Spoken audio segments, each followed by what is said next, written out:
Assalamualaikum warahmatullahi wabarakatuh. Halo anak-anak, kita berjumpa lagi dalam pembelajaran tema 7, kepemimpinan, subtema 3, ayo memimpin, pembelajaran 2. Bagaimana kabarnya anak-anak pada pagi ini? Semoga kalian selalu sehat ya. Baik, sebelum belajar kita berdoa dulu. Berdoa mulai. Berdoa selesai.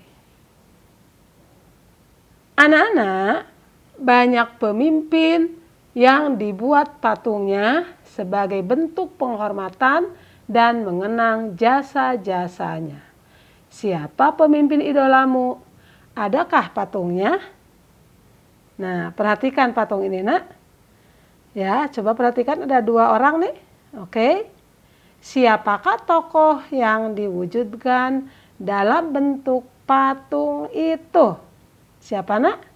Iya, bagus, yaitu tokoh proklamator ya. Nah, ini tokoh proklamator yaitu ini namanya Insinyur Soekarno dan Dr. Andes Muhammad Hatta ya. Oke, nomor 2, apa bahan pembuatannya? Apa yo?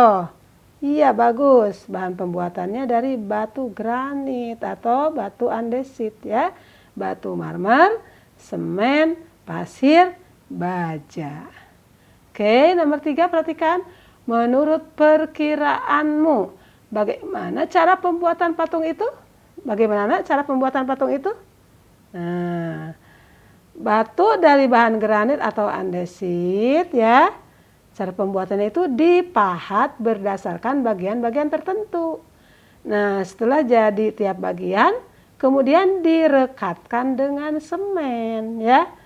Nah, jika ada bahan yang menggunakan besi atau baja, maka merekatkannya dengan dilas ya. Atau penyambungan besi dengan cara dibakar. Ya, nak ya. Oke, lanjut.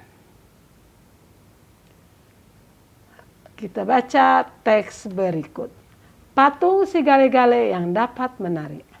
Pada zaman dahulu, kerajaan di Samosir dipimpin oleh Raja Rahat. Ya, dia memiliki anak sematawayang bernama Manggale. Suatu saat, Raja Rahat meminta anaknya untuk berperang melawan musuh di perbatasan. Manggale pun pergi berperang, tetapi dia tidak pernah kembali. Dia meninggalkan jasadnya, ya, dan dia meninggal. Jasadnya tidak pernah ditemukan. Raja Rahat pun sedih hingga jatuh sakit. Masyarakat setempat ingin menghibur raja.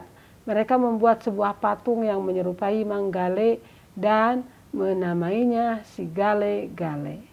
Gale dalam bahasa Batak Toba artinya lemas. Pada waktu itu, dukun di sana juga ikut membantu memanggil roh Manggale agar masuk ke dalam patung tersebut.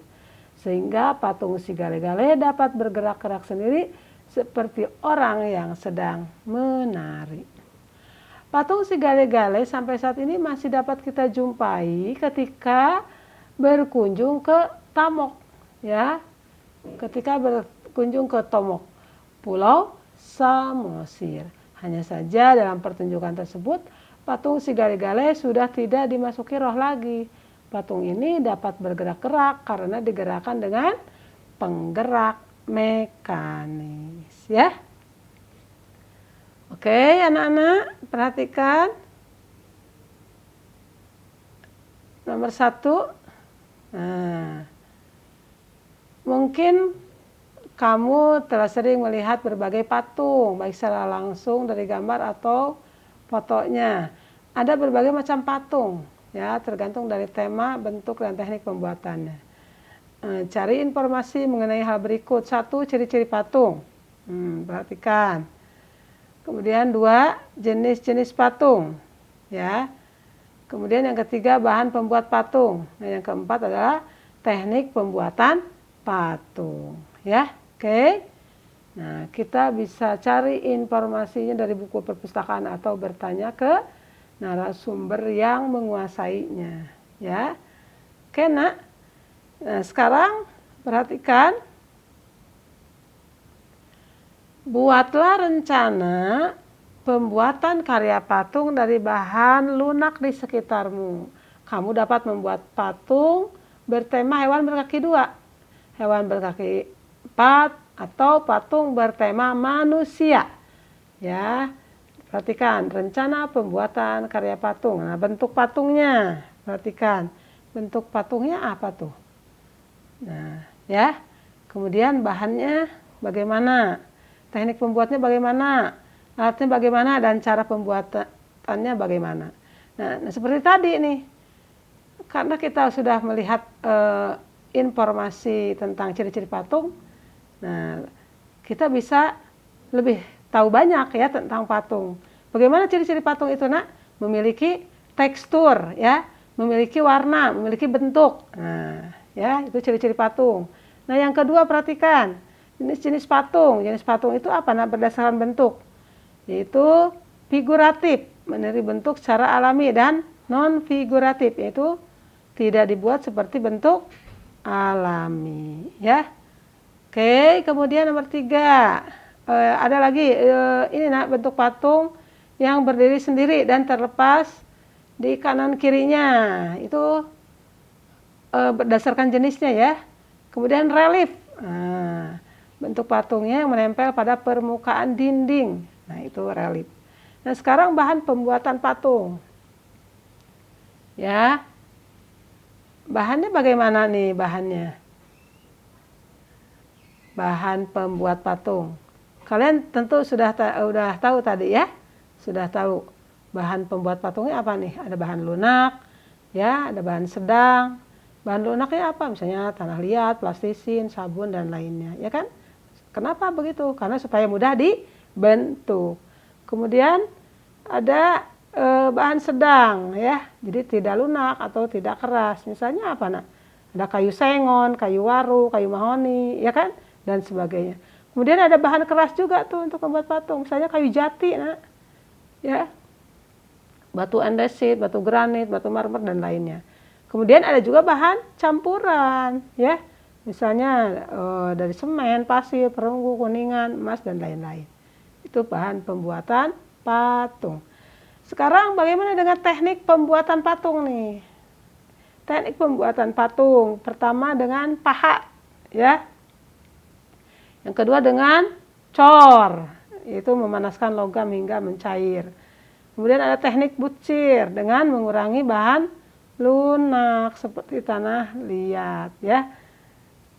Kemudian teknik modeling dengan membuat model terlebih dahulu, ya. Dan teknik merakit dengan cara merakit bahan dasar patung, ya. Kemudian teknik apa lagi? Teknik membentuk, ya, dengan cara membentuk patung secara bertahap, ya, sehingga tercipta patung yang diinginkan. Nah, itu, Nak, ya, penjelasannya seperti itu. Nah, sekarang perhatikan, misalnya di sini suruh membuat rencana pembuatan karya patung. Nah, bentuk patungnya apa? Misalnya mau bikin patung topeng, boleh. Kemudian di sini mau bikin patung topeng, boleh ya. Bahannya dari apa nih? Dari sabun deh. Oke, dari sabun boleh. Teknik pembuatannya bagaimana? Teknik pembuatannya itu pahat. Nah, dipahat, ya. Alatnya apa? Untuk membuat patung itu alat pahat, itu pisau kecil atau cutter, ya kan? Iya. Nah, kemudian cara pembuatannya bagaimana cara pembuatannya? Ya, pertama siapkan dulu alat dan bahannya, ya kan? Kemudian baru membuat model atau sketsa, ya. Kemudian setelah begitu bagaimana, Nak? Iya, membuat model, sketsa atau desainnya, ya. Kemudian apa? Hilangkan motif sabun seperti logo atau merek sabun, ya. Dihilangkan dulu, kemudian potong ujung sabun dengan alat pahat sehingga tidak terlalu lancip bentuknya, ya kan? Kemudian buat garis vertikal dengan pahat yang membagi sabun menjadi kanan kiri yang sama. Nah, kemudian baru ukir sabun, ya. Ukir sabun mengikuti pola sketsa, ya kan? Sehingga membentuk patung. Nah, kalau setelah itu baru bersihkan serbuk sabun hasil pahatan dengan cara ditiup saja bisa, ya. Dapat juga menggunakan alat lainnya ya untuk membersihkan sabun dari serbuk yang menempel. Nah, selesai deh ya kerajinan yang kita inginkan. Oke, Nak? Ya, sekarang kita baca ya. Perubahan pada masa pubertas. Tahapan perkembangan dan pertumbuhan manusia umumnya terbagi menjadi balita, kanak-kanak, remaja, dewasa, dan usia lanjut. Masa remaja merupakan peralihan dari masa anak-anak menuju masa dewasa. Pada awal masa remaja, kita mengalami masa pubertas. Pada masa ini terjadi perubahan pada tubuh, baik yang terlihat maupun tidak. Di dalam tubuh, hormon reproduksi mulai dihasilkan. Pada perempuan, hormon ini akan mengakibatkan sel telur matang. Pada laki-laki, hormon reproduksi akan mengakibatkan tubuh memproduksi sel sperma. Jika sel telur dan sel sperma bertemu, dapat terjadi pembuahan dan tumbuh menjadi bayi. Pada umumnya, pada masa ini kesehatan reproduksi remaja akan memperlihatkan ciri-ciri pubertas. Pada perempuan, dia akan mengalami menstruasi setiap jangka waktu tertentu, umumnya setiap 28 hari sekali. Pada laki-laki, dia akan mengeluarkan sperma. Ciri-ciri lain ditandai dengan perubahan tubuh yang terlihat. Pada perempuan misalnya payudara akan tumbuh sebagai persiapan untuk memberikan ASI, air susu ibu, bagi bayinya kelak. Pada laki-laki otot-otot tubuhnya berkembang lebih besar dan kuat, sehingga diharapkan laki-laki lebih kuat secara fisik untuk melindungi keluarganya.